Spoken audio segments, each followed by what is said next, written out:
to have to play their, frankly, explosive offense they've been playing all year and get ahead. Because you can't, if we've learned one thing this NFL season, you cannot let the New York Giants hang around in the fourth quarter. They are going to beat you. Geno Smith revenge game. So all those are interesting. Meanwhile, let's talk about Seattle's former quarterback, because as the Broncos head to London to face the Jaguars, Russell Wilson says he used the 8-hour plane ride in an interesting way. Listen. First 2 hours I was watching the film, watching all the cut-ups and everything else. And then for the next 4 hours, I was doing treatment on the plane. I was walking up and down the aisles. Everybody was knocked out. I was doing high knees and working on my legs and everything else, making sure I'm ready to rock.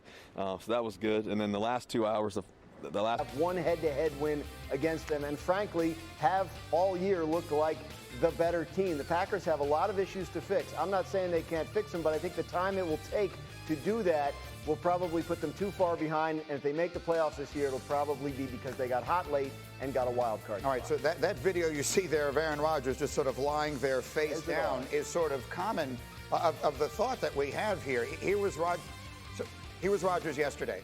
Okay, let me explain what happened here. Okay, so Aaron Rodgers the other day had these comments on Pat McAfee's show in which he was critical of his teammates and actually talked about sitting them down. It's just the quarterback, not the coach, talking about possibly benching players. That obviously came up again as he met with the media yesterday. Here's what he said. People don't think I need to air that stuff out. That's their opinion. But I'm doing what I think is the best interest of our guys.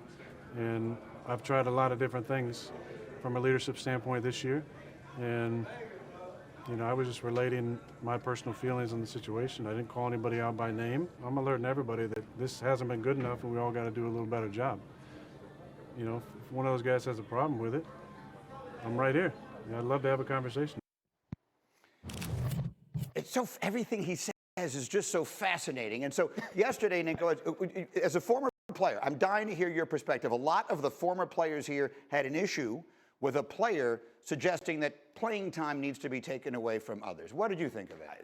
I don't have an issue with it. It's Aaron Rodgers. The status of Aaron Rodgers and what Aaron Rodgers has accomplished in his career, if he feels that a receiver isn't running the proper routes, isn't being in the spots that he needs to be versus certain looks defensively, then he could easily say this guy needs to have a few reps taken away. Let's give somebody else a chance. I don't have a problem with that one bit, because I would say that Aaron Rodgers probably understands a little bit more on how to look into a player and how to feel a player on the field versus what a coach knows just standing on the sidelines. Because Aaron Rodgers has been in situations where he has confidence in his receivers that had veteran receivers in the past, and now he's trying to work with a young group of guys that are learning as they go. I have no issue with this. Aaron Rodgers has earned the right to do that, and I can guarantee that other veteran quarterbacks in the past have influenced the amount of reps that a receiver has gotten on a football field based on their status. Tom Brady, maybe? Certainly. I would add to that, and Graz, I'll come to you in a second there, because this is Dan's game this weekend. I would add to that in some ways it feels like Rodgers the last couple of weeks has been sending messages to the man in the middle of your screen there. This guy right here, right? Head coach Matt LaFleur. Of course. I feel like that Rodgers is to some degree questioning the offense they're running, and to some degree now maybe he's questioning the people who are on the field running it. And I totally agree with you, because at one point Aaron Rodgers said, well, maybe we need to just simplify some things and pull back a little bit.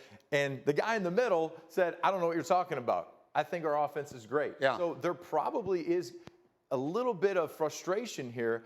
When everybody's winning and everyone's happy, things are great. Yeah. Relationships are great. When you start to lose and people are questioning the philosophy on how you're calling offense, and as a head coach that's an offensive mind, that maybe he feels like his toes are being stepped on a little bit as a head coach, when Aaron Rodgers is saying maybe we need to dial back the offense. I think the critical difference here is, right, and Aaron's sitting there saying if anybody has a problem, they can come talk to me. The guy in the middle will do that. I mean, like, if there is a problem, like, he has the stature in the organization to do it. I don't know if there's another player in the locker room who does. Right? Like, Aaron can sit and say that if they have a problem, come talk to me. But if you're one of these young receivers, are you really going to walk up to Aaron Rodgers in his locker and say, hey, man, what's the deal? Do we have an issue here? I just don't think that's how it works. And I think this speaks to sort of the generational thing we're talking about, right? That's it. He's a lot older than the young players on his team. And it may be we're dealing with a generation that gets motivated differently than the players he's used to playing with over the years.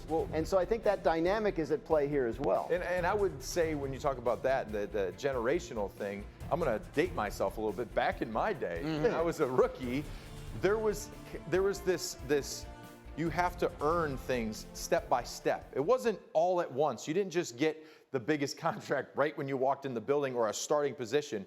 You had to run down on kickoff. You had to play punt team. You had to pay your dues. Pay your dues. It's not a big thing these days. Not a big deal. I mean, it's not. People don't understand the pay your dues thing. You have to pay your dues and work your way into a position. And while you're doing that, you're learning how to be a great football player.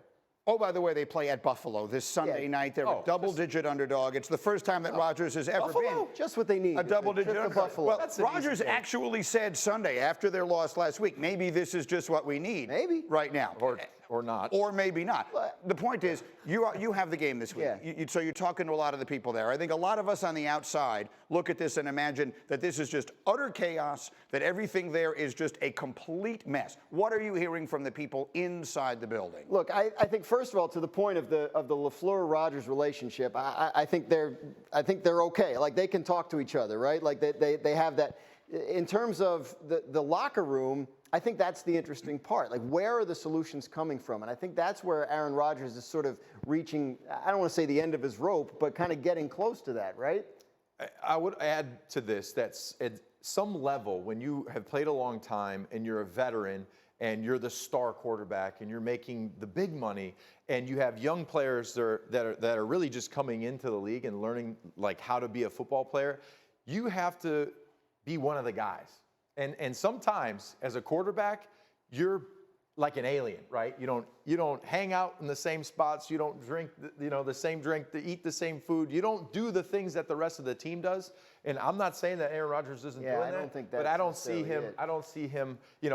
With the team dynamic, maybe these young guys don't know how to approach him. Yeah, Because he's you Aaron hear Rodgers. You hear a lot about him, making a point of in the cafeteria going having breakfast or lunch with the younger receiver, like that kind of stuff. So he does do that kind of reaching out inside the building. Outside the building. Outside, you're talking about outside the building. No, that's what I don't know. I think the problem that we have here is a central one. Aaron Rodgers is the ultimate win-now player. You don't re-sign Aaron Rodgers, who is clearly, by his own words, taking it day by day, much less year by year, unless you are all in to win it right this minute. Anything here, we haven't practiced. We're going to go out and we're going to see how it goes today. All right? All right, so that's Bill. And so no one should ever be surprised that Bill is not naming his starting quarterback. If it was up to him, he probably wouldn't name a quarterback till the second quarter after the game had already started. That said, Ninko, the fact that there is not just this very clear from everywhere feeling that Mac Jones is our guy and there's no question about it, why does that concern you? Confidence. Confidence in the player. And I had to, listen, when I was at this game, Monday night, I literally have an issue with the Patriot fan base. You had a long run of terrific football. You get a first-round quarterback at number 15 who in his rookie season goes to a Pro Bowl and takes you to the playoffs. Coming back from an injury, you have a third-string quarterback that helps you win some football games. Okay. You have Mac Jones back in the lineup. He throws one interception, and the whole stadium is booing and chanting for Zappy. The whole stadium. The whole stadium is chanting for Zappy. What are we doing, Patriot fans? Like, what are we doing? Okay. It's fun to say, Zappy. Zappy. It's got a. But why is it a problem? It's a problem because you have Mac Jones, who hasn't played much football. He's still a very young football player coming back from a high ankle, which he could have gone and had a surgery or done something other than, just rehab and pushed himself back out there sooner. And he looked good. He was running for first downs. The offensive system changed when Mac was in there versus when Zappy was in there. So number one, the offenses were completely different. Zappy's in, Zappy's under center. He's under center running the football. Mac's in, it's gun runs. I don't like a gun run. I don't like trying to run the football with no threat of RPO or anything like that when you're 5 yards behind the line of scrimmage. That means you have to run for 10 yards to gain 5. Doesn't make sense to me. So that is another issue.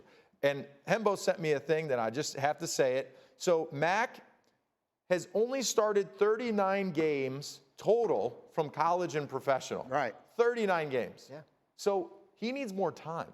And the Patriots, to help him have more confidence, should come out and say, Mac is our guy. He's our starting quarterback. We drafted him number 15 overall, first round, and he is the guy that we're going to go into this matchup with and beat the Jets. Well, so to it's the point confidence. to the point we made a moment ago, that would be very unlike Bill, who basically liked to treat Tom Brady, who was the greatest quarterback of all time, like he was just one of the guys. But what you're saying is that maybe Brady was a guy who could take that and, in fact, used it as motivation, that maybe this is actually working against Mac psychologically. Well, me and Dan talked about just generationally it could be different. You know, some younger guys are probably motivated differently.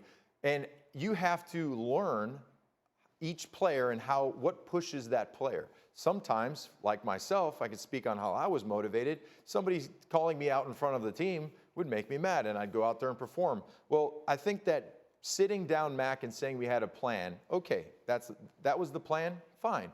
He never went back in the game. Yeah. Right. And to say that the game got away from them, they're only down 2 scores. They scored 14 points in 2 drives.